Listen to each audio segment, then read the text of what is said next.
Hello everyone, I Kuldeep welcome you all to today's session on Daily News Analysis where we are going to look at the important news from the Hindu newspaper as well as the Indian Express. So student, आज है 30th of April and आज के जो दोनों newspaper हैं उनकी जो important news है उनको हम यहाँ कवर करेंगे. तो चलिए स्टार्ट करते हैं विद द फर्स्ट न्यूज़. और फर्स्ट न्यूज़ जो हम हिंदू न्यूज़पेपर से देख रहे हैं which is also in the Indian Express and it's an important news because यहाँ पे सुप्रीम कोर्ट ने एक पर्टिकुलर स्टेटमेंट दिया है while going through a particular case which is ongoing in the Supreme Court. और ये पर्टिकुलर केस डील करता है with a particular spyware जिसका एलिगेशन ये है कि बहुत सारे हमारे जो अपोजिशन लीडर्स हैं, हमारे जो जर्नलिस्ट हैं, उनके पर्टिकुलर फोन्स में, उनके इलेक्ट्रॉनिक डिवाइस में गवर्नमेंट ने प्लेस करे थे सो दैट वो उनके अगेंस्ट में स्पाई कर सके. तो यहाँ पे जो सुप्रीम कोर्ट है उसने बोला है कि इस टाइप का पेगासस का स्पाईवेयर वो यूज करना गलत नहीं है अगर वो नेशनल सिक्योरिटी पर्पस के लिए हो. बट यहां पे इंपॉर्टेंट क्वेश्चन ये है कि जब आप आपके अपोजिशन लीडर्स के फोन्स में, आप जब जर्नलिस्ट के फोन्स के अंदर में या जो भी आपको पॉलिटिकली अपोज करते हैं इंडिया के अंदर में, क्या आप उनके भी फोन्स के अंदर में, क्या उनके भी इलेक्ट्रॉनिक डिवाइस में आप इस तरह के स्पाईवेयर्स को यूज कर सकते हो? तो सुप्रीम कोर्ट जो है करंटली इसी केस को हेयरिंग कर रहा है. तो यहां पे आपका कंटेक्स्ट समझना बहुत जरूरी है कि यहां पे ये पेगासस स्पाईवेयर क्या है, क्योंकि अगर इस साल इस पर्टिकुलर पेगासस के ऊपर पे कोई जजमेंट आता है तो ये बहुत इंपॉर्टेंट टॉपिक बन जाएगा. तो ये जो पेगासस है, पहले तो ये वर्ड समझिए. जो पेगासस वर्ड है ये एक मिथिकल हॉर्स का नाम होता है और ये ग्रीक माइथोलॉजी से आता है. It's a word from Greek mythology and it basically refers to a winged horse. एक विंग्ड हॉर्स जो होता है लाइक अ यूनिकॉर्न, उस तरह का जो हॉर्स होता है पेगासस उसको डिनोट करता है. एंड ग्रीक माइथोलॉजी के अंदर में जो ये विंग्ड हॉर्स होता है ये फ्रीडम को शो करता है. इट शोकेसेस फ्रीडम और ग्रेस. बट अब यहां आयरनी देखिए कि ग्रीक माइथोलॉजी में तो फ्रीडम को शो करता है और यहां पे कहीं ना कहीं आपका जो पेगासस है वो एक स्पाईवेयर है और ये कहीं ना कहीं हिडन वे में, ना कि फ्रीडम है, जबकि हिडन वे में दूसरों की प्राइवेसी को ब्रीच करता है. तो यहां पे ये आयरनी है इस पेगासस स्पाईवेयर की कि यहां पे पेगासस का मतलब तो होता है कि ये फ्रीडम की या ग्रेस की बात करता है, बट इसका जो यूसेस है, पेगासस स्पाईवेयर का यूज है वो एस्पियोनाज है. तो पेगासस क्या है? पेगासस बेसिकली अ स्पाईवेयर. स्पाईवेयर क्या होता है? कोई भी ऐसा सॉफ्टवेयर जो स्पाइंग के लिए, एस्पियोनाज के लिए काम किया जाता है. और the beauty of this particular Pegasus is कि इसके अंदर में आपको इंस्टॉलेशन की रिक्वायरमेंट ही नहीं होती. फॉर एग्जाम्पल कि अगर मुझे ये पेगासस स्पाईवेयर अगर मेरे पास है और मुझे किसी के अकाउंट, किसी के फोन में, किसी के इलेक्ट्रॉनिक डिवाइस पे इसको अगर मुझे इंस्टॉल करना है तो मुझे उस पर्सन को कुछ भी नहीं करना है. मुझे सिर्फ और सिर्फ जिस पर्टिकुलर टारगेट पे ये भेजना है, बस मुझे स्पाईवेयर को वहां पे इसको सेंड करना है. और इसके लिए ना मुझे कोई लिंक सेंड करने की जरूरत है, ना कोई मैसेज, ना कोई व्हाट्सएप मैसेज, कुछ भी करने की जरूरत नहीं है. सिंपली अगर मैं चाहूं तो किसी के भी फोन में भी इसको कर सकता हूं. तो यू कैन अंडरस्टैंड कि इस पर्टिकुलर स्पाईवेयर को डिटेक्ट करना कितना मुश्किल होगा, बिकॉज यहां पे ये कब मेरे फोन में पुटअप किया गया, कब ये मेरे को ट्रैक करना स्टार्ट कर दिया गया. एंड अगर मैं चाहूं तो लेट्स से अगर मुझे पता पड़ता है कि सामने वाला जो है अपने फोन को यहां पे चेक कराने वाला है तो मैं इसको अनइंस्टॉल भी कर सकता हूं. तो इट इज पॉसिबल कि मैंने आपकी यहां पे स्पाइंग भी कर ली, मैंने को जो इंफॉर्मेशन चाहिए मैंने आपके फोन से निकाल ली, मैंने आपको कंटिन्यूअसली ट्रैक भी कर लिया, आपके जितने मैसेजेस थे सब कुछ मैंने कॉपी भी कर लिया, आपकी आवाज भी सुन ली, मैंने वीडियो रिकॉर्डिंग तक कर ली. यस, आप पेगासस स्पाईवेयर से कैमरा तक इन सबको भी यहां पे आपका यूज कर सकते हो सामने वाले के. और यहां पे जैसे ही वो चेकिंग के लिए जाता है तो मैं वहां से उस पूरे सॉफ्टवेयर को रिमूव कर सकता हूं और उसका जो एविडेंस है कि भाई ये कुछ ऐसे सॉफ्टवेयर डाला गया था और वापस रिमूव हो गया, ये सब रिमूव हो सकता है. तो इस वजह से इसको डिटेक्ट कर पाना भी बहुत मुश्किल है. But just like any software उसमें कई बार थोड़े से बग्स रह जाते हैं, कुछ रह जाते हैं. It is because of this reason कि यहां पे पेगासस स्पाईवेयर जो आपके डिफरेंट इंडिया के अंदर में कई जर्नलिस्ट, अपोजिशन लीडर्स, उनके फोन्स में, उनके इलेक्ट्रॉनिक डिवाइसेस में भी जब ये पुटअप किया गया था तो वहां पे उसके एविडेंस बच गए. और कुछ साल पहले एक पर्टिकुलर इंटरनेशनल न्यूज़पेपर एसोसिएशंस ने, जो न्यूज एजेंसी का एसोसिएशन है, उसने इन्वेस्टिगेशन करी. इंडिया के अंदर में द वायर करके एक पर्टिकुलर ऑर्गेनाइजेशन है जो इसका पार्ट थी और उन्होंने इन्वेस्टिगेशन करा 2021 में एंड दे फाउंड आउट कि इंडिया के अंदर में एंड वर्ल्ड ओवर जो गवर्नमेंट्स है वो अपने ही जर्नलिस्ट के अगेंस्ट में, अपने ही अपोजिशन लीडर्स के अगेंस्ट में, अपने ही एक्टिविस्ट के अगेंस्ट में यहां पे सॉफ्टवेयर को यूज कर रही है. तो यहां पे आप कैसे जस्टिफाई करेंगे कि उनके फोन में या उनके इलेक्ट्रॉनिक डिवाइस में पुटअप करना ये नेशनल सिक्योरिटी से प्रोटेक्टेड है? तो आपका जो सुप्रीम कोर्ट है अभी इसी क्वेश्चन को कर रहा है कि जो पर्टिकुलर पेगासस है क्या उसको या गवर्नमेंट है वो इस तरीके से कहीं पे पुटअप कर सकती है. ओके तो जो ये पेगासस है, it is developed by not by an Indian company, by an Israeli company known as NSO group. तो एनएसओ ग्रुप है, ये it's a very, although not very well known, but it's very famous in the spy circle, because ये जो particular आपके software या spyware develop करती है वो वर्ल्ड क्लास होते हैं, मिलिट्री ग्रेड लेवल के होते हैं कि आप मिलिट्री के लेवल पे उनको यूटिलाइज कर सकते हो, और उसने इस पेगासस स्पाईवेयर को डेवलप किया है। और इसकी दूसरी खासियत क्या है स्पाईवेयर की, तो ये जो पर्टिकुलर स्पाईवेयर है ये सिर्फ विंडोज या एंड्रॉइड या फिर आपके जो iOS फोन्स होते हैं, एप्पल के आपके सॉफ्टवेयर्स होते हैं, सिर्फ उनमें एक में नहीं, किसी भी टाइप के फोन के किसी भी टाइप का उसके अंदर में जो आपका ऑपरेटिंग सिस्टम है उसके अंदर में ही उसको इन्फेक्ट कर सकता है। यानी कि सेम स्पाईवेयर से आप एप्पल के फोन्स को भी टारगेट कर सकते हो और आप यहां पे विंडोज या एंड्रॉइड के फोन्स को भी टारगेट कर सकते हो। एंड इसके अंदर में यूजर नॉलेज भी रिक्वायरमेंट नहीं, लाइक आई सेड कि इसमें कोई भी क्लिक करने की या कोई भी स्टेप लेने की रिक्वायरमेंट नहीं है। जिसके फोन में मैं कर रहा हूं, मैं उसके बिना जाने इस पर्टिकुलर स्पाईवेयर को यहां कर सकता हूं और उसके बाद उसके पूरे फोन को मैं टोटली कंट्रोल कर सकता हूं।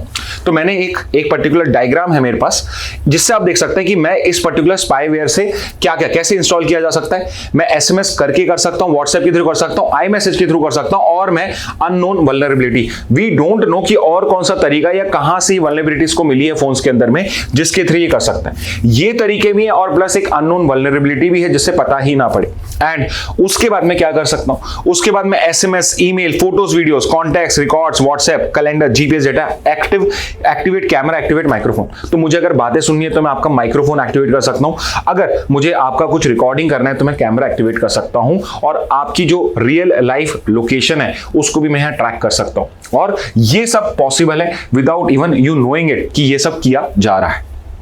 ओके तो ये पर्टिकुलर आपका पेगासस है और कैसे वर्क करता है वी डोंट नो एग्जैक्टली कि कैसे वर्क करता है, बट इजीली एक बार आपके इंस्टॉल हो गया तो ये पूरे फोन को, सिंपली आप समझ लीजिए पूरे फोन को एक्सेस कर सकता है, ठीक है। और इसको अगर रिमूव भी कर दिया जाए तो उसकी इंफॉर्मेशन भी हमें नहीं मिलती है। Okay we have already discussed कि यहाँ पे आपके बहुत सारे जो जर्नलिस्ट हैं, एलिजिड है जर्नलिस्ट है, अपोजिशन लीडर्स हैं, एक्टिविस्ट, लॉयर्स, ब्यूरोक्रेट्स, इन सबके फोन में यहाँ पे इस स्पाईवेयर को यूज किया था गवर्नमेंट ने और यहाँ पे उनको ट्रैक किया जा रहा था। और यहाँ पे मेन इश्यू ये आता है कि यहाँ पे नेशनल सिक्योरिटी इंपॉर्टेंट है या फिर लोगों की जो राइट टू प्राइवेसी है, जो हमारा एक फंडामेंटल राइट है, वो इंपॉर्टेंट है। तो सुप्रीम कोर्ट फाइनली यहाँ पे जो डिस्कशन कर रहा है इट इज रिगार्डिंग कि कहाँ पे मेरा राइट टू प्राइवेसी एंड होता है और कहाँ पे मेरा जो ये नेशनल सिक्योरिटी का रीजन है ये जस्टिफाइड होना स्टार्ट हो जाता है। तो क्या इस पर्टिकुलर केस के अंदर में मैं जर्नलिस्ट को, मेरे अपोजिशन लीडर्स को, एक्टिविस्ट को जिनका नेशनल सिक्योरिटी से या मैं कह सकता हूं इंटर कंट्री रिलेशंस में कोई लेना देना नहीं है, क्या वहां पर भी मैं इतना एडवांस लेवल का स्पाईवेयर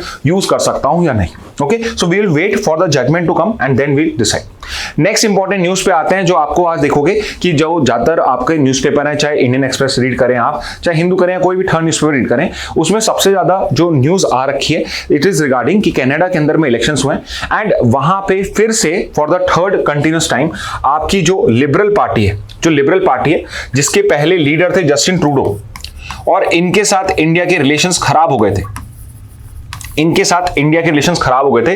बिकॉज जस्टिन ट्रूडो भी लिबरल पार्टी से बिलोंग करते हैं, बट एक पर्टिकुलर पार्टी है वहां पे जिसका नाम है न्यू डेमोक्रेटिक पार्टी है जो जसमीत सिंह की है। सो ये एक इंडो कैनेडियन है जसमीत सिंह, और ये ऑल्दो बिल्कुल ओपनली नहीं but he is one of the person जो खालिस्तान मूवमेंट को सपोर्ट करते हैं। And what is the Khalistan movement? If you know, Khalistan movement is कि जो सिख प्रोविंस, जो सिख पीपल हैं, they are demanding a separate Sikh land, तो वो यहां पे इंडिया में एक सेपरेट नेशन डिमांड कर रहे हैं फॉर द सिख पीपल। और यहां पे जो जगमीत सिंह है, इन्होंने इस पर्टिकुलर पार्टी, जस्टिन ट्रूडो की जो पॉलिटिकल पार्टी है, उसको सपोर्ट दे रखा था। यानी कि अगर इनको पावर में रहना है तो इनका सपोर्ट चाहिए था to have majority in the parliament, और इस वजह से इनका बहुत ज्यादा इंफ्लुएंस था। तो जस्टिन ट्रूडो जो थे वो यहां पे कहीं ना कहीं खालिस्तान मूवमेंट को सपोर्ट कर रहे थे, एंड इंडिया जो है वो बिल्कुल इसके अगेंस्ट में है, और इस वजह से जस्टिन ट्रूडो के साथ हमारे रिलेशंस खराब हुए। एनीवे, जो मेन हमारा पेन पॉइंट रहा वो ये रहा कि जस्टिन ट्रूडो की गवर्नमेंट ने इंडियन गवर्नमेंट या उसके ऑफिशियल्स को यहां पे एलिजिडली इन्वॉल्व पाया इन killing of a separatist.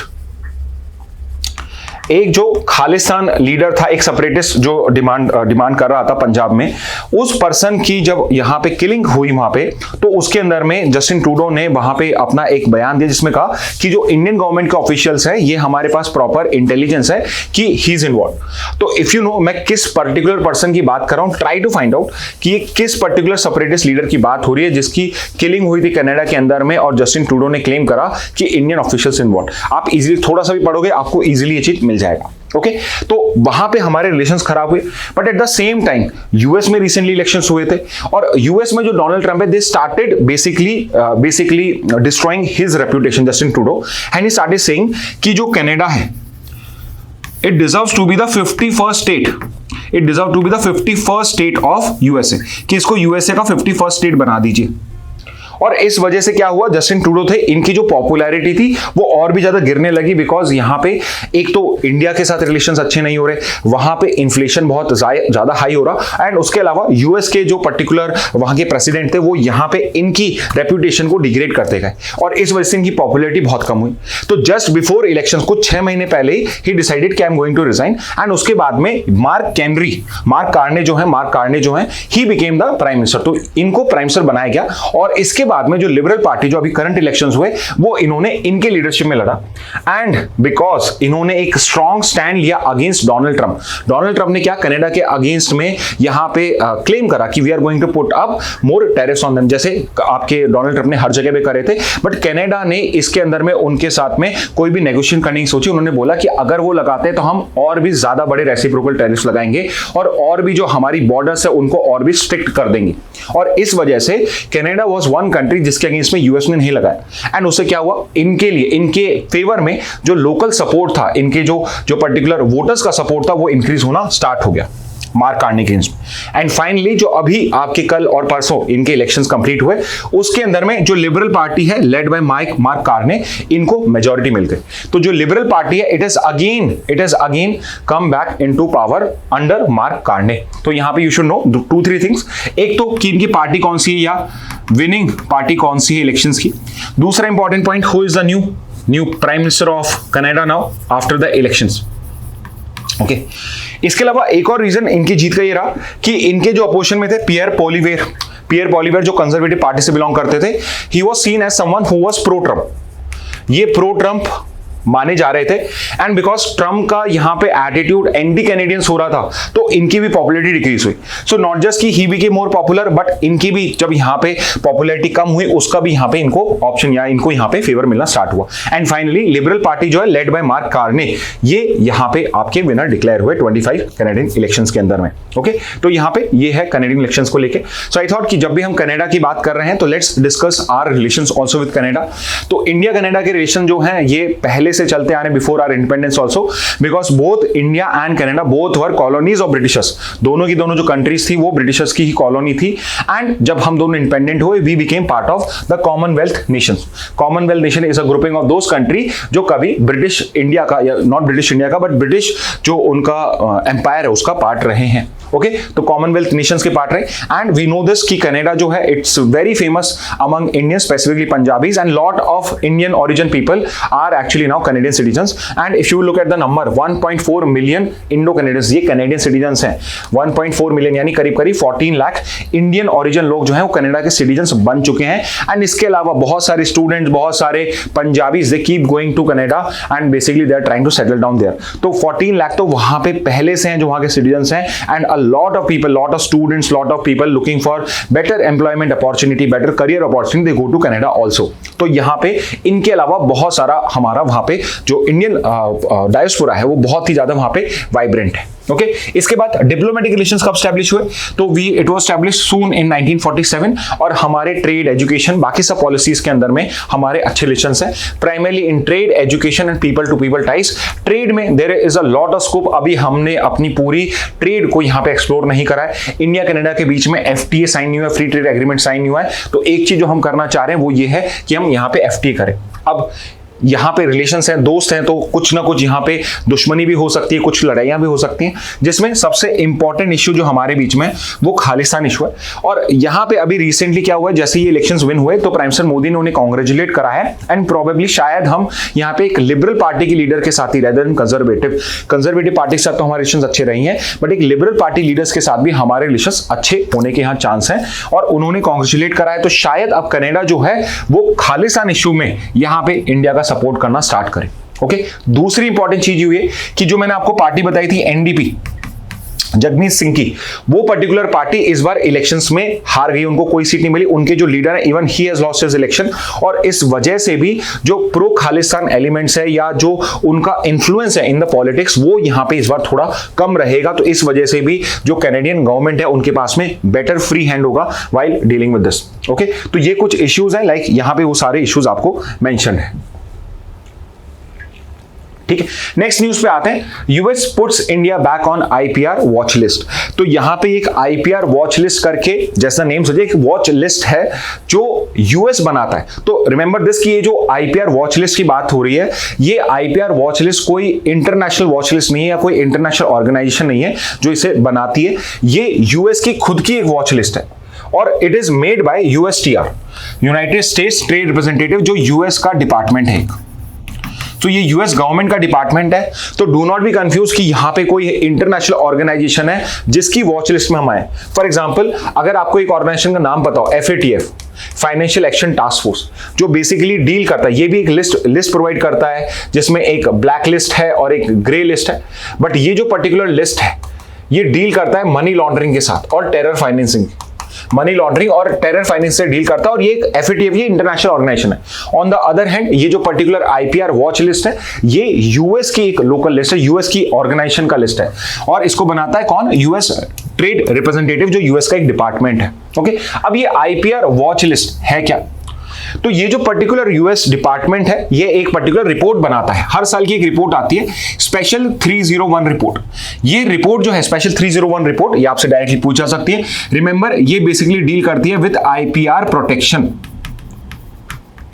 Intellectual property right जो है, जैसे पेटेंट्स होता है जो एग्जांपल के लिए मेडिसिन पे मिलता है, कॉपीराइट होता है जो आर्टिस्टिक वर्क के ऊपर पे मिलता है, ट्रेडमार्क होता है जो किसी ब्रांड को मिलता है, यहाँ पे ट्रेड सीक्रेट्स होते हैं जो for example Pepsi Coca Cola का मिक्सचर क्या है, उसका ट्रेड सीक्रेट क्या है, वो सब जो होते हैं ये सब आईपीआर के डेफिनेशन में फॉल करेंगे। और हर कंट्री के अंदर में आईपीआर का प्रोटेक्शन कैसा है ये हमें, ये इसके लिए रिपोर्ट प्रिपेयर की जाती है, इसका नाम है स्पेशल 301 रिपोर्ट। और ये जो पर्टिकुलर रिपोर्ट है इसको बनाता कौन है? इसको बनाता है यूएस का ट्रेड रिप्रेजेंटेटिव।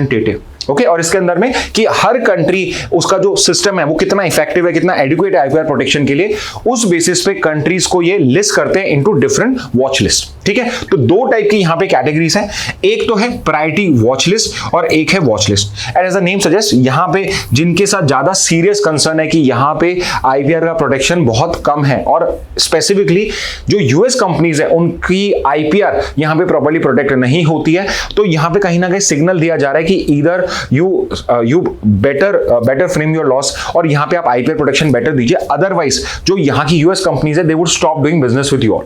और यहां पे क्या चेंज हुआ है, इंडिया जो है इसको प्रायोरिटी वॉच लिस्ट में, ऊपर वाली लिस्ट में जो ज्यादा कंसर्निंग लिस्ट होती है उसमें पुटअप किया है कि यहां पे it's one of the major economy, सबसे मेजर इकोनॉमीज में इंडिया जो है वो सबसे ज्यादा टफ मार्केट है, और सबसे ज्यादा यहां पे आईपीआर प्रोटेक्शन जो है सबसे कम है, तो इसको वॉच लिस्ट में नहीं प्रायोरिटी वॉच लिस्ट में करा गया। तो एक क्वेश्चन तो आपके दिमाग में आना चाहिए जो यू शुड नो ऑल्सो, कि क्या ये फॉर द फर्स्ट टाइम है कि हम प्रायोरिटी वॉच लिस्ट में है? So no, it is not for the first time. India इससे पहले भी कई बार प्रायोरिटी वॉच लिस्ट में आया है, बट उसके बाद इंडिया ने कुछ स्टेप्स लिए हैं जिससे वो इस पर्टिकुलर वॉच लिस्ट से निकल गया है। ओके, तो दो टाइप की लिस्ट होती है, प्रायोरिटी वॉच लिस्ट और वॉच लिस्ट। इससे पहले जो इंडिया था पिछले साल तक वो वॉच लिस्ट के अंदर में था, इन दोनों लिस्ट से कभी भी बाहर नहीं हुआ है। एंड यू ऑल्सो नो कि इंडिया के अंदर में आईपीआर प्रोटेक्शन इतना अच्छा नहीं है। फॉर एग्जांपल कि अगर आपको लेट्स से कोई सॉन्ग सुनना है तो आप बहुत इजीली इसको इलीगली डाउनलोड कर पाते हो और उसको इजीली आप हियर कर पाते हो। और सिमिलरली कि कोई भी अकेडमिक बुक है तो उसको अगर फोटो कॉपी कराना है, उसका प्रिंट निकालना है, तो it's very easy to do in India. Plagiarism और ये सब भी बहुत कॉमन है। पेटेंट्स बेसिकली आपकी मेडिसिन होती है, उनकी कॉपी जो होती है बहुत जल्दी से इजीली बना दी जाती है, और उस वजह से यहाँ पे आईपीआर का वॉल्यूशन होता रहता है। तो India has always been in the watch list, but इस साल उसको प्रायोरिटी वॉच लिस्ट में पुट अप करा है। तो यहाँ पे यूजुअली क्या क्या कारण होते हैं, कौन से कंसर्न्स होते हैं, कौन से कारण होते हैं जिससे आप प्रायोरिटी वॉच लिस्ट या वॉच लिस्ट में जाते हो। तो सबसे पहले कि आपके जो आईपीआर प्रोटेक्शन है उस पे प्रोग्रेस जो है इनकंसिस्टेंट होती है, कि कभी आप बेटर करते हो, कभी उसमें कुछ ढील छोड़ देते हो, इस वजह से जो आईपीआर प्रोटेक्शन है वो प्रॉपर नहीं होता है। स्पेसिफिकली अगर पेटेंट की बात करी जाए तो यहां पे थोड़ी वेगनेस है। आपका जो इंडियन पेटेंट्स एक्ट है जो पेटेंट को प्रोटेक्ट करता है, उसके अंदर में पेटेंट्स को प्रोटेक्शन प्रोवाइडेड है इंडियन लॉ के अंदर में, बट उसके अंदर में जो पर्टिकुलर सेक्शंस है उसके अंदर में प्रॉपर ड्राफ्टिंग नहीं, जिससे वेगनेस होती है और उसके डिफरेंट इंटरप्रिटेशन हो सकते हैं, जिससे बहुत बार जो पेटेंट प्रोटेक्शन मिलना चाहिए वो नहीं मिलता है, and there is lack of clarity also.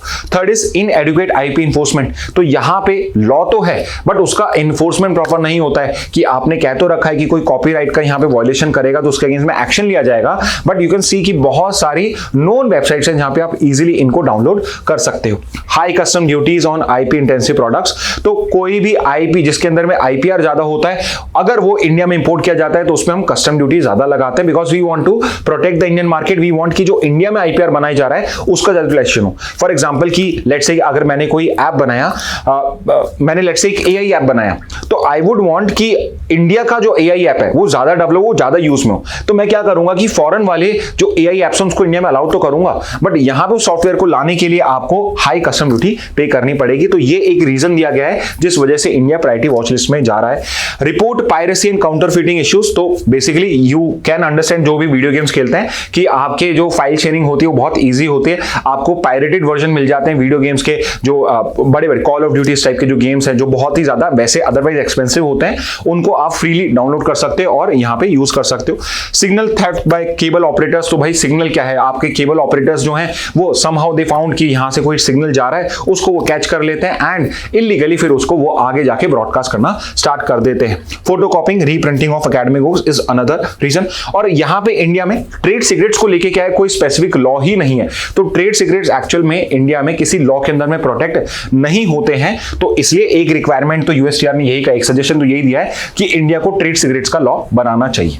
Okay तो यहां पे कौन कौन सी और कंट्रीज हैं जो आपके प्रायोरिटी वॉच लिस्ट में ऐड करी गई हैं, तो इंडिया है, चाइना है, इंडोनेशिया, रशिया है, अर्जेंटीना, वेनेजुएला है। ओके तो ये कंट्रीज हैं जो प्रायोरिटी वॉच लिस्ट के अंदर में। और भी कंट्रीज हैं बट ये मेजर कंट्रीज हैं, like China is a big country, Russia एक बड़ी country, Argentina, Venezuela, these are big countries जो इस वॉच लिस्ट में प्रायोरिटी वॉच लिस्ट में आते हैं। वॉच लिस्ट के अंदर में 25 कंट्रीज हैं जिसमें पाकिस्तान और तुर्की है। ओके तो पाकिस्तान क्योंकि हमारा आपका अभी नेशन आपका नेबर है, इसलिए पाकिस्तान से हमारे अलग ही लगाव भी होता है, तो यू शुड नो कि पाकिस्तान किस लिस्ट में, वो वॉच लिस्ट के अंदर में। ओके अब अगर मैं आपको एक ब्रॉड एक ब्रीफ ओवरव्यू दे दूं कि इंडिया में आईपीआर रेजिम को गवर्न करने के लिए कौन कौन से लॉ हैं, तो वो आपके सामने। पेटेंट्स को प्रोटेक्ट करने के लिए हमारा अलग लॉ है, इंडियन पेटेंट्स एक्ट 1970 है। आपका नेक्स्ट है कॉपीराइट एक्ट है 1957 का। आपका ट्रेडमार्क्स एक्ट है 99 का। सेमीकंडक्टर डिजाइन्स और इंडस्ट्रियल डिजाइन्स को प्रोटेक्ट करने के लिए डिजाइन्स एक्ट है 2000 का। इसके अलावा एक और लॉ जो यहां पे होना चाहिए था वो है GI act, geographical indication act, जो अगेन 99 का है। ये अलग से इसलिए मेंशन नहीं है बिकॉज ये ट्रेडमार्क्स एक्ट के साथ में ही है। ओके और डिजाइन एक्ट है, but there is no other act for trade secrets law. Exclusive act नहीं है, कहीं पे छोटा मोटा मेंशन मिल जाएगा आपको, बट एक्सक्लूसिव एक्ट नहीं है। और ये एक रिक्वायरमेंट है यूएसटीआर की, अगर इंडिया वांट्स की ये प्रायोरिटी वॉच लिस्ट से बाहर जाए तो इसने जो पर्टिकुलर कंसर्न्स रेज करे उनको यहां पे रिजॉल्व करे, स्पेसिफिकली ट्रेड सीक्रेट्स को प्रोटेक्ट करने के लिए एक एक्सक्लूसिवली लॉ बनाया जाए, और एज वेल एज यहां पे जो आईपीआर एनफोर्समेंट है उनको बेटर किया जाए। ओके तो ये कुछ रिक्वायरमेंट है। नेक्स्ट पे आते हैं, citizen case, supreme court moles clubbing of all affairs against Sharjeel इमाम। तो ये कुछ न्यूज होती हैं जो यूजुअली मैं तो आपको मना करता हूं कि ये सब पढ़ने की जरूरत नहीं होती है कि यहाँ पे, बट यहाँ पे क्या करा जा रहा है कि ये पर्टिकुलर एक पर्सन है शर्जील इमाम, इनके अगेंस्ट में बहुत सारी एफआईआर होंगी। हो सकता है एक एफआईआर जम्मू कश्मीर में, एक एफआईआर तमिलनाडु, विच मीन्स कि अगर इनके अगेंस्ट में कोई क्रिमिनल केस है तो एक केस लड़ने के लिए इन्हें जम्मू कश्मीर जाना पड़ेगा, एक केस लड़ने के लिए इन्हें तमिलनाडु जाना पड़ेगा। और सोचिए कि दोनों ही केस अगर सेम बात पे हो, तो फॉर एग्जाम्पल कि यहां पे ये पर्टिकुलर पर्सन ने उन्हें कोई स्पीच दी, अब वो स्पीच लेट्स से कि YouTube पे अवेलेबल है। अब किसी पर्सन ने अगर वो स्पीच जम्मू कश्मीर में देखी, किसी ने उसको कोलकाता में देखा, किसी ने उसको तमिलनाडु में देखा, तो यहां पे वो जो पर्टिकुलर क्राइम है, अगर लेट्स से कि वो सच में हेट स्पीच थी या लेट्स से कि वो सेडिशन के अंदर में फॉल करती है, तो यहां पे कॉज ऑफ एक्शन तमिलनाडु में भी बनेगा, कश्मीर में भी बनेगा, कोलकाता में भी बनेगा, और लेट्स से जयपुर में है तो जयपुर में भी बनेगा। तो यहां पे लेट्स से कि अगर मुझे किसी पर्सन को हरास करना है तो what I would do, I would file a case in all the four corners of India. और यहां पे जो सुप्रीम कोर्ट है, हाई कोर्ट है, इनका रोल आता है, बिकॉज सुप्रीम कोर्ट और हाई कोर्ट जो है, सुप्रीम कोर्ट और हाई कोर्ट जो है, इनके पास में एफआईआर्स को क्लब करने की पावर होती है, एफआईआर्स को क्लब करने की पावर होती है, provided cause of action is same. अगर जो ऑफेंस क्लेम किया गया है, जो ऑफेंस क्लेम किया गया है और जिस एक्ट से वो ऑफेंस क्लेम किया गया है, अगर वो सब जगह सेम है, फॉर एग्जांपल सेम स्पीच थी जो मैंने यहां सुनी, यहां सुनी, यहां सुनी, यहां सुनी, तो अगर यहां पर भी सुनी है, तो ये चारों जो केसेस हैं, ये जो एफआईआर्स हैं, इन सबको यहां पे क्लब करके एक जगह में ही केस होगा। सो यहां पे क्या है, एक तो जो डुप्लिसिटी ऑफ वर्ड्स है कि डिफरेंट जुडिशियल ऑर्डर्स आएंगे, हो सकता है कंफ्लिक्टिंग ऑर्डर्स आ जाए, एक तो वो यहां पे अवॉइड होता है। दूसरा, यहां पे जो पर्टिकुलर पर्सन है, जो एक्यूज्ड है, उसको भी अननेसेसरी यहां पे पेन नहीं झेलना पड़ता है, उसको एक ही जगह पे सेम कॉज ऑफ एक्शन के लिए एक जगह बुला लिया जाता है। बट यहां पे आपके लिए इंपॉर्टेंट जुडिशियल लर्निंग क्या है, ये पावर होती किसके पास है, तो ये पावर होती है सुप्रीम कोर्ट के पास और हाई कोर्ट के पास में। ठीक है, तो याद रखना सुप्रीम कोर्ट और हाई कोर्ट के पास में ही ये पावर है। नेक्स्ट न्यूज पे आते हैं। UN chief calls for dialogue between India and Pakistan. तो इंडिया पाकिस्तान का यहाँ पे आपका पहलगाम अटैक के बाद में एक एस्केलेशन वाला जो काम है वो स्टार्ट हो गया कि एक स्टेप हम ले रहे हैं, एक स्टेप वो ले रहे हैं, एंड प्रोबेबली अगर ये स्टेप्स हमने कहीं पे जाके रुके नहीं तो probably there would be a full fledged war also. And जितने भी इंटरनेशनल कंट्रीज हैं, बिकॉज इंडिया पाकिस्तान दोनों न्यूक्लियर वेपन स्टेट्स हैं, एंड वी नेवर नो कि अगर हम एक बार वॉर इनिशिएट कर दें तो हो सकता है कि जानबूझ के या गलती से भी अगर न्यूक्लियर वॉर स्टार्ट हो गया, एक न्यूक्लियर वेपन किसी ने अटैक कर दिया, तो एक न्यूक्लियर वॉर स्टार्ट हो सकता है एंड दोनों पूरे कंट्रीज को तबाह कर सकते हैं। और इसीलिए जैसे ही कोई इंडिया पाकिस्तान का इश्यू होता है, यूनाइटेड नेशन जो है वो भी अब एक्टिव हो जाता है। और यहां पे यूनाइटेड नेशन के जो चीफ हैं, do you know what is the name of the UN chief? तो please mention it in the comment box कि यूएन का चीफ कौन है। यूएन के चीफ उन्होंने बोला है कि there is a requirement of a dialogue between India and Pakistan. अब यहां पे उन्होंने जो पर्टिकुलर डायलॉग दिया है, तो हम यहां पे ये डिस्कशन कर सकते हैं कि यूनाइटेड नेशन जो होता है वो बायलैटरल डिस्प्यूट्स में क्या क्या कर सकता है। जैसे एग्जांपल के लिए भी रशिया यूक्रेन का एक वॉर चल रहा है, इजराइल हमास गाजा का वॉर चल रहा है यहाँ पे, ऑल्दो गाजा जो है वो यूएन मेंबर नहीं है, but Palestine is a UN member. तो उन दो बायलैटरल कंट्रीज के बीच में अगर कोई डिस्प्यूट हो, जैसे इंडिया पाकिस्तान में अगर डिस्प्यूट हो, तो यूएन क्या क्या कर सकता है, यूएन चीफ की पावर क्या है, यूएन के जो पर्टिकुलर ऑर्गन्स हैं उनकी पावर क्या है। तो यूएन के पास अगर यूएन चीफ की बात करी जाए तो यूएन सेक्रेटरी जनरल जो होता है उसके पास आर्टिकल 99 जो है उसमें उसके पास में पावर होती है कि जो यूनाइटेड नेशन का सिक्योरिटी काउंसिल है, जिसके पास में इन्फोर्समेंट की पावर होती है। फॉर एग्जाम्पल कि अगर दो कंट्रीज में वॉर हो जाए और यूएन सिक्योरिटी काउंसिल अपने रेजोल्यूशन के थ्रू अलाउ कर दे, तो यूनाइटेड नेशन अपनी खुद की फोर्सेस भेज सकता है। वो यहां पे यूएन मेंबर्स को, इसके जो कंट्री मेंबर्स हैं, उनको यहां पे बोल सकता है कि आप अपने जो आर्म फोर्सेस हैं उनको इस पर्टिकुलर वॉर में इन्वॉल्व करिए। ओके, जैसे नॉर्थ कोरिया साउथ कोरिया का जब वॉर चल रहा था उसके अंदर में यूनाइटेड नेशन जो था it was trying to get involve, but although veto लग गया तो इन्वॉल्व नहीं हो पाया। बट यहां पे जो आर्टिकल 99 है आपके यूनाइटेड नेशन के चार्टर का, उसके अंदर में यूनाइटेड नेशन सेक्रेटरी जनरल के पास में पावर होती है कि अगर कोई इश्यू इसको इंपॉर्टेंट लगता है तो it can be brought to the notice of the security council. उनके नोटिस में ये पर्टिकुलर इश्यू लेकर आया जा सकता है। इसके अलावा यहां पे जब ये डायलॉग की बात कर रहे हैं तो यूनाइटेड नेशन के जो सेक्रेटरी जनरल होते हैं he can act as a mediator also। Mediator या फैसिलिटेटर मतलब वो इन्वॉल्व नहीं होगा, मीडिएटर होगा कि ये उस मीटिंग में सिट करेगा और वहां पे वो अपने ओपिनियंस भी पुट अप कर सकता है। ऑल्दो जो कोई मीडिएटर या फैसिलिटेटर अपॉइंट होता है, इनका कोई भी रोल नहीं होता है, no role in the decision के अंदर में कोई भी रोल नहीं होता है। He is just there to mediate between this two parties कि समहाउ ये कंसेंसस पे पहुंच पाए और खुद से ये डिसाइड कर पाए। बट ये पर्टिकुलर चीज तभी पॉसिबल है जब इस पर्टिकुलर केस में, एग्जांपल इंडिया पाकिस्तान के केस में, दोनों parties India and Pakistan consent करे कि yes we are ready to have secretary general as the mediator between us. But obviously Shimla agreement हमने साइन किया था, उसके बाद वी हैव डिसाइडेड कि आपका जो इंडिया पाकिस्तान के इश्यूज हैं, दोनों ने डिसाइड किया था शिमला एग्रीमेंट में कि जो पर्टिकुलर इश्यूज हैं ये मल्टीलेटरल इश्यू नहीं है, ये बायलैटरल इश्यूज हैं और इसके अंदर में हम म्यूचुअली इसको डिसाइड करेंगे, इसको रिजॉल्व करेंगे और हम यहाँ पे किसी थर्ड पार्टी को या किसी इंटरनेशनल ऑर्गेनाइजेशन डिस्कशन को इन्वॉल्व नहीं करेंगे। हाउएवर अगर इंडिया चाहे तो यूएन के कुछ पर्टिकुलर ऑफिसेज हैं जो अवेलेबल होते हैं डिस्प्यूट रेजोल्यूशन के लिए।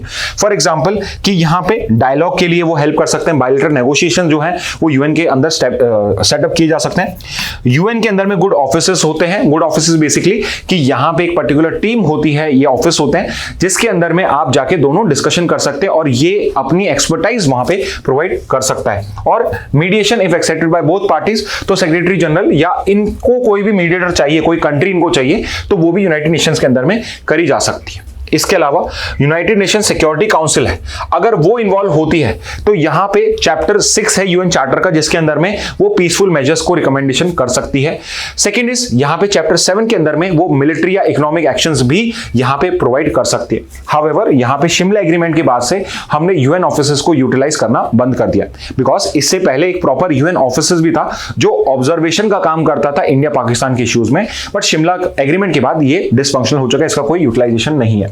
फॉर एग्जाम्पल यहां पे ये ऑफिस का नाम भी गिवन है UNOMGIP, United nation military observer group in India and Pakistan.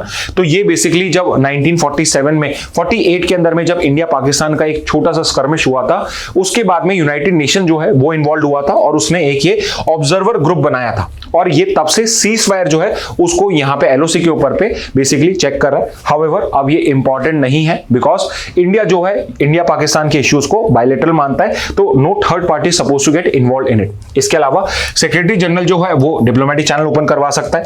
Security council जो है वो यहां पे प्रॉपर पावर रखती है रेजोल्यूशन इशू करने की, सैंक्शंस लगाने की और पीस कीपिंग फोर्सेस को यहां पे ऑथराइज करने की। जनरल असेंबली जो है जो बेसिकली सिर्फ रिकमेंडेटरी बॉडी है, वो यहां पे रिकमेंडेटरी एक्शंस भी बता सकती है, डिस्कस कर सकती है, बट फाइनल जो बॉल है वो सिक्योरिटी काउंसिल, फाइनल डिसीजन जो है वो सिक्योरिटी काउंसिल को ही लेना पड़ता है। ओके तो ये कुछ ऑफिसेज हैं जो आपके अवेलेबल होते हैं। बिकॉज यहां पे सेक्रेटरी जनरल ने बोला कि डायलॉग होना चाहिए, तो आई थॉट कि United nation secretary general, United nation के ऑफिसेज क्या क्या कर सकते हैं वो हम यहां डिस्कस कर लें।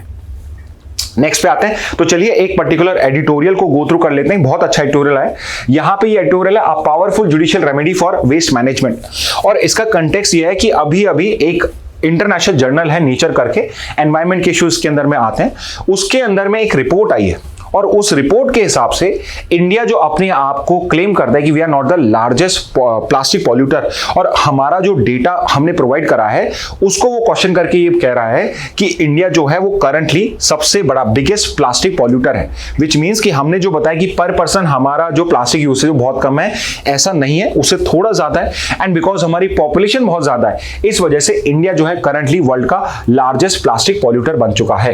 तो वेरी इंपॉर्टेंटली ये आपका एक इंपॉर्टेंट वन लाइनर भी बन जाएगा कि वर्ल्ड का लार्जेस्ट प्लास्टिक पॉल्यूटर कौन है as per our report in nature, तो इंडिया जो है वो सबसे ऊपर आ गया है। ओके और as per this report India कितना परसेंट कंट्रीब्यूट करता है, तो वर्ल्ड का जो 20% ग्लोबल प्लास्टिक एमिशंस है that is being done by India, यानी कि आप सोचिए 1/5, बाकी वर्ल्ड मिलके 4/5 कर रही है और हम अकेले 1/5 कर रहे हैं। This is the extent of plastic pollution in India as per the new report. Okay और यहां पे अगर आप ये एडिटोरियल पढ़ोगे तो शुरुआत में उन्होंने यही बताया, पूरा एडिटोरियल हम यहां डिस्कस कर रहे हैं। इसके बाद he is basically she is giving us evidence of an under estimation कि क्या क्या है, तो इश्यूज क्या क्या हैं वेस्ट मैनेजमेंट के वो डिस्कस करे गए।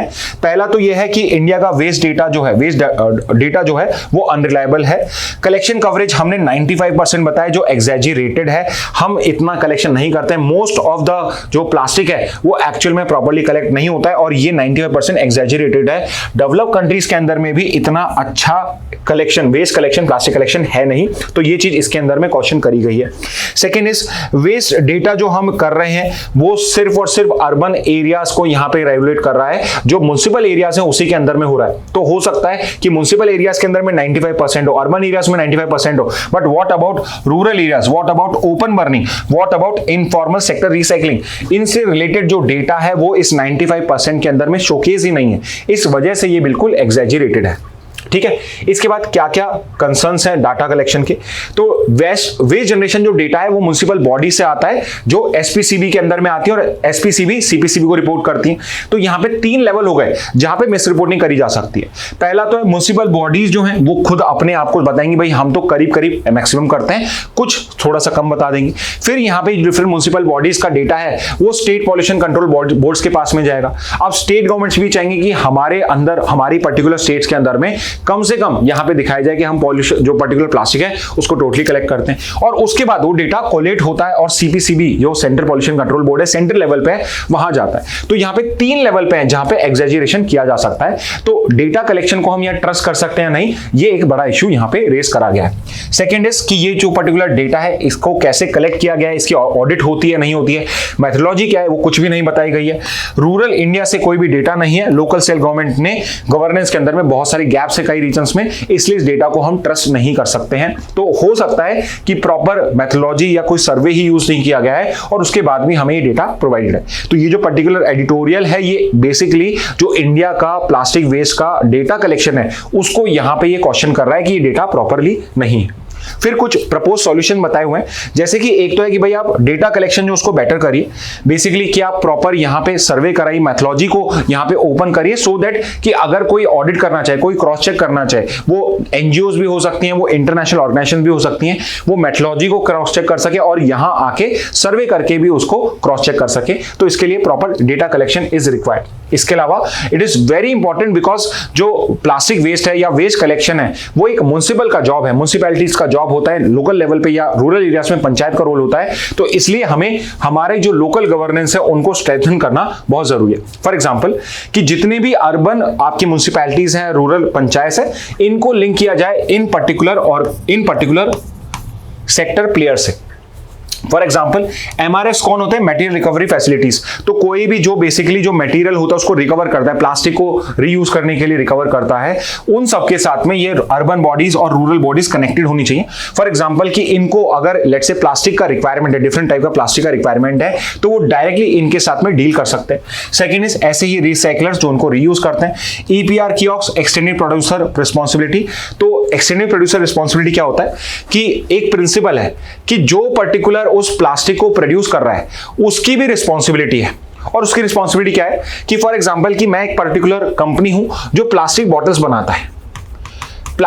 बनाता है, तो मेरा ईपीआर या मेरी एक्सटेंडेड प्रोडक्ट रिस्पॉन्सिबिलिटी होगी कि ये जो प्लास्टिक बॉटल से जो वेस्ट जनरेट होगा, जब ये वेस्ट डंप में जाएगी तो मुझे कलेक्ट करने की या इसको रिसाइकिल करने की या इसको कलेक्ट करके किसी एक रिसाइकलर को देने की मेरी भी रिस्पॉन्सिबिलिटी। तो इसलिए जितने भी आपके ये प्लास्टिक प्रोड्यूसर्स होते हैं या जो भी इस टाइप का हमारा हजार्डस वेस्ट प्रोड्यूसर्स होते हैं, उन सबको ये पर्टिकुलर कियोस्क बनाने होते हैं अलग अलग जगहों में जहां पे इन सबको कलेक्ट किया जा सके।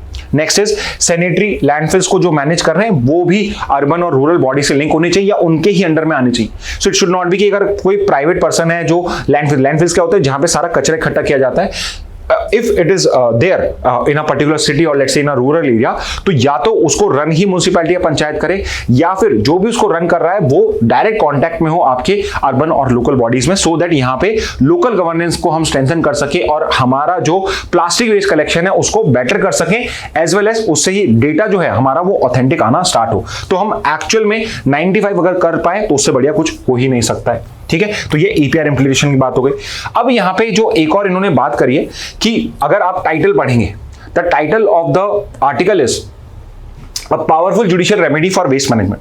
तो यहां पे पहले तो इन्होंने डिस्कस करा है कि एक्चुअल में जो रिपोर्ट आई है वो क्या है, उसमें इश्यूज क्या क्या है और क्या क्या इनके और क्या क्या रिस्पॉन्ड हो सकते हैं। इसके बाद यहां पे शी इज टॉकिंग अबाउट कि यहां पे वेस्ट मैनेजमेंट के लिए हमारे पास एक बहुत अच्छी जुडिशियल रेमेडी है। और यहां पे ये पर्टिकुलर प्रपोजल क्यों है? बिकॉज सुप्रीम कोर्ट ने एक जजमेंट दिया था, वेलोर टेनरी जजमेंट, जिसके अंदर में सुप्रीम कोर्ट ने कंटिन्यूइंग मैंडेमस करके रेमेडी यूज करी है। अब इफ यू नो थोड़ा बहुत अगर आपने पॉलिटी को पढ़ा है या आपने कॉन्स्टिट्यूशन को पढ़ा है तो आपके कॉन्स्टिट्यूशन में 2 आर्टिकल्स हैं, एक है आर्टिकल 32 और एक है आर्टिकल 226। आर्टिकल 32 तो सुप्रीम कोर्ट से रिलेट करता है, आर्टिकल 226 हाई कोर्ट से रिलेट करता है और इसके अंदर में रिट पावर जो है वो प्रोवाइडेड है। रिट जुरिडिक्शन जो है सुप्रीम कोर्ट हाई कोर्ट को दिया हुआ है और जब भी किसी का कोई फंडामेंटल राइट ब्रीच होता है या लीगल राइट ब्रीच होता है हाई कोर्ट के केस में, तो उस पर्टिकुलर केस में जो सुप्रीम कोर्ट और हाई कोर्ट है वो रेमेडिफाई कर सकते हैं उस फंडामेंटल राइट को बाय इशूइंग अ रिट। और उसमें से एक रिट होती है मैंडेमस। और मैंडेमस इज बेसिकली जब कोई पब्लिक ऑफिस है जो अपनी ड्यूटी अगर प्रॉपर्ली नहीं कर रहा, अपने पब्लिक फंक्शंस को परफॉर्म नहीं कर रहा है, तो supreme court high court mandamus issue करेंगे और उसको बोला जाएगा कि आपकी जो पब्लिक ड्यूटी है इसको आप फुलफिल करिए, अदरवाइज आपके अगेंस्ट में एक्शन होगा। ठीक है। अब यहां पे सुप्रीम कोर्ट ने एक नई पर्टिकुलर रिट इशू करी है जिसका नाम है कंटिन्यूइंग मैंडेमस। तो मैंडेमस में तो क्या हुआ कि अगर कोई पब्लिक ड्यूटी नहीं फुलफिल कर रहा है तो हमने सुप्रीम कोर्ट या हाई कोर्ट ने ऑर्डर दे दिया, अब वो पर्टिकुलर ऑफिस करेगा।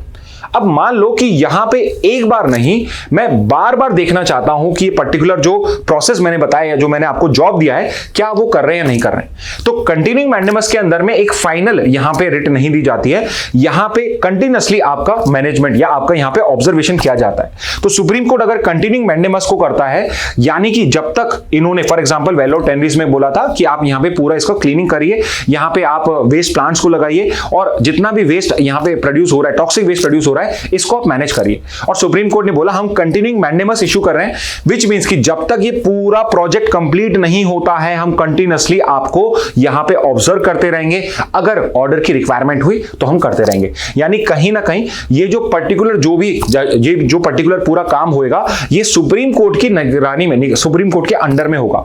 यानी कि जो पर्टिकुलर अथॉरिटीज हैं उनको दे आर वॉचफुल कि यहां पे सुप्रीम कोर्ट जो है वो उनको देख रहा है और उनको प्रॉपर्ली काम करना है। तो वेलोर जजमेंट में सुप्रीम कोर्ट ने बोला कि आप सारे पॉल्यूशन को रेमेडिफाई करिए। कमेटी फॉर्म करी गई है जो बेसिकली 4 मंथ के अंदर में हमें प्रोग्रेस जो हुई है उसको बताएगा और क्लियर फोकस करा जाएगा इन्फोर्समेंट के अंदर पे, ना जस्ट फ्रेमिंग प्लान्स के ऊपर कि ये नहीं कि भाई हमने बोला है तो आप प्लान्स बना दीजिए बट उसका इन्फोर्समेंट क्या है। कंटिन्यूइंग मैंडेमस के अंदर में जो पब्लिक ऑफिशियल की ड्यूटी है उसको सुप्रीम कोर्ट कॉन्स्टेंटली यहां पे ऑब्जर्व करेगा। और यहां पे जो पर्टिकुलर ऑथर है शी इज क्लेमिंग कि इस पर्टिकुलर केस के अंदर में भी सुप्रीम कोर्ट कंटिन्यूइंग मैंडेमस दे सकता है। और जब तक यहां पे वेस्ट मैनेजमेंट के लिए जो गवर्नमेंट रिस्पॉन्सिबल है, जो पंचायत म्युनिसिपैलिटीज रिस्पॉन्सिबल है, जब तक वो प्रॉपर स्टेप्स नहीं लेती हैं सुप्रीम कोर्ट उनको रेगुलरली कंटिन्यूअसली मॉनिटर कर सकता है। ओके, तो यहां पे ये एक रेमेडी है जो बताई गई है। इसके अलावा आई थॉट कि एक दो यहां पे अगर आप पढ़ेंगे तो कुछ आपको यहां पे टर्म्स मिलेंगे, जैसे एक पॉल्यूटर्स पे प्रिंसिपल मिलेगा, एक सस्टेनेबल डेवलपमेंट मिलेगा और एक गवर्नमेंट पे प्रिंसिपल मिलेगा। अब जो ये पर्टिकुलर प्रिंसिपल्स हैं जो सुप्रीम कोर्ट ने जजमेंट्स में बोले हैं, ये रिकॉग्नाइज्ड प्रिंसिपल्स हैं एनवायरमेंटल लॉ के। जैसे कि पहला है पॉल्यूटर्स पेस प्रिंसिपल, और as a name suggest it's very simple कि जो भी पॉल्यूशन करेगा वो लायबल होगा उस पर्टिकुलर पॉल्यूशन के लिए कंपनसेशन देने के लिए। तो polluters are liable for compensation to victims and restoration of the environment, कि यहां पे जो पॉल्यूटर्स है वो कंपनसेशन भी प्रोवाइड करेगा और उससे जो पर्टिकुलर डैमेज हुआ एनवायरनमेंट को उसको रिस्टोर करने का काम है। तो कंपनसेशन भी दीजिए विक्टिम्स को और प्लस या तो रिस्टोर करिए या फिर किसी और अथॉरिटी को यहां पे बनाइए, या गवर्नमेंट को आप रिस्टोरेशन के पैसे प्रोवाइड करिए और गवर्नमेंट यहां पे रिस्टोरेशन करेगी। ठीक है, इससे एक और निकलता हुआ प्रिंसिपल आता है गवर्नमेंट पे प्रिंसिपल। अब यहां पे कोई पॉल्यूटर है, अगर वो पॉल्यूटर विक्टिम को कंपनसेशन नहीं देता है तो यहां पे गवर्नमेंट यहां पे उस पर्टिकुलर जो विक्टिम्स हैं उनको कंपनसेशन देगी एंड बाद में जाके it's up to the government कि उसको अगर रिकवर करना है या नहीं करना है पॉल्यूटर से।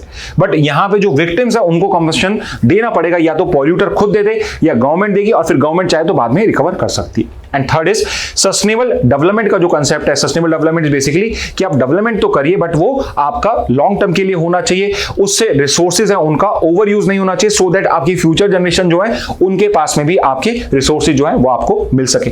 तो सस्टेनेबल डेवलपमेंट के अंदर में एनवायरमेंटल रेमिडिएशन की एनवायरमेंट को आपको बचाने कंजर्व ही नहीं करना है, उसमें जो हमने गलतियां कर दी है उनको रेमेडिफाई भी करना है, उसको वापस से रिस्टोर भी करना है, और सस्टेनेबल डेवलपमेंट उसका भी है। इट सिंपली मींस कि सस्टेनेबल डेवलपमेंट अगर मैं आज डिसाइड कर रहा हूं तो इसका मतलब ये नहीं कि आगे से गलती नहीं होगी, पहले भी जो मैंने गलती करी उनको रेमेडिफाई करना वो भी सस्टेनेबल डेवलपमेंट का पार्ट है। ओके, तो यहां पे जो ये पर्टिकुलर एडिटोरियल है, यहां पे एक तो आपको बहुत इंपॉर्टेंट वन लाइनर मिला है कि इंडिया जो है ये वर्ल्ड का लार्जेस्ट प्लास्टिक पॉल्यूटर है। इसमें एक छोटा सा मैं डिस्क्लेमर ये दे रहा हूं कि वर्ल्ड का लार्जेस्ट प्लास्टिक पॉल्यूटर है, ये अभी एक रिपोर्ट के बेसिस पे है, कोई इंटरनेशनल ऑर्गेनाइजेशन नहीं है, कोई इंटरनेशनल कोई इंडेक्स नहीं है जो ये कह रहा है। तो एक चीज आप हमेशा ध्यान रखना कि ये अगर आपसे पूछा है रिपोर्ट नेचर रिपोर्ट के हिसाब से कौन है, तो इंडिया लार्जेस्ट पॉल्यूटर है। उसके बाद हमारा जो डेटा, ये पर्टिकुलर एडिटोरियल में हमें क्या पता पड़ा, हमारा जो डेटा कलेक्शन है फॉर वेस्ट ये प्रॉपर नहीं है, एक्यूरेट नहीं है, तो इसको बेटर करने की रिक्वायरमेंट है।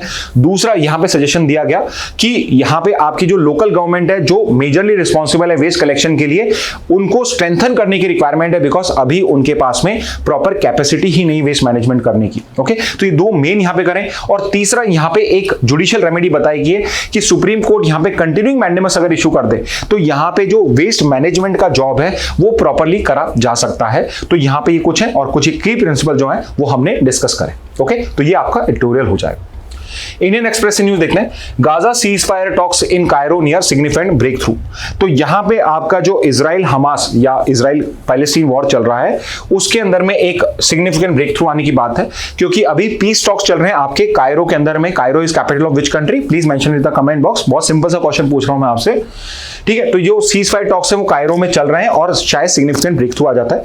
तो आई नो कि आपको ये सब पता होगा, फिर भी जिनको बिल्कुल ही आइडिया नहीं है कि इजराइल और हमास, इजराइल और गाजा के बीच में आपका अक्टूबर 7, 2023 से एक वॉर चल रहा है। और वॉर ट्रिगर हुआ था बिकॉज हमास जो एक टेररिस्ट ग्रुप है गाजा के अंदर में, उसने इजराइल के अंदर में अटैक करा था। It killed around 1200 people. He entered Israel territory. वहां पे 1200 सिविलियंस को, मिलिट्री पर्सन नहीं, 1200 सिविलियंस को किल करा गया and it took over 251 hostage. 250 लोगों को ये किडनैप करके अपने साथ ले गया।